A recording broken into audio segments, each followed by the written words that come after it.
કંડલાના marine વિસ્તારમાં દબાણો દૂર કરવામાં આવ્યા છે। ગેરકાયદેસર બનાવવામાં આવેલી 3 જેટલી દરગાહ તોડી પાડવામાં આવી। પોલીસના ચુસ્ત બંદોબસ્ત વચ્ચે આ દબાણો હટાવવાની કામગીરી કરવામાં આવી રહી છે।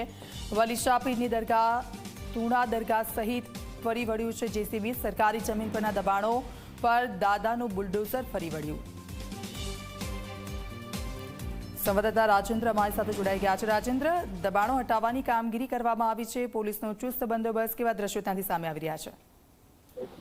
જે દીક્ષિતા વાત કરવામાં આવ્યો તો હાલમાં જે દાદાનું જે બુલડોઝર ફરે છે એની અંદર 2 દિવસ અગાઉ ખાવડામાં મદરેસા બાદ અબડાસામાં 2 દરગાહ સહિતના દબાણ પર બુલડોઝર ફર્યું હતું। અબડાસા તાલુકાના મંગોરીવાડ ખાતે આવેલા 2 દરગાહ તોડી પાડવામાં આવી હતી।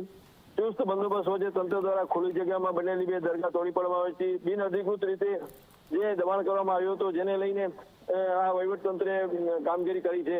સરકારી જમીન પરના દબાણો અત્યારે તંત્ર દ્વારા દૂર કરવામાં આવી રહ્યા છે। વાંઢમાં આવેલી 2 દરગાહ, પાણીના 2 ટાંકા તેમજ કાચા ઓટલા સહિતના દબાણ જેસીબી દ્વારા તોડી પડાયા હતા।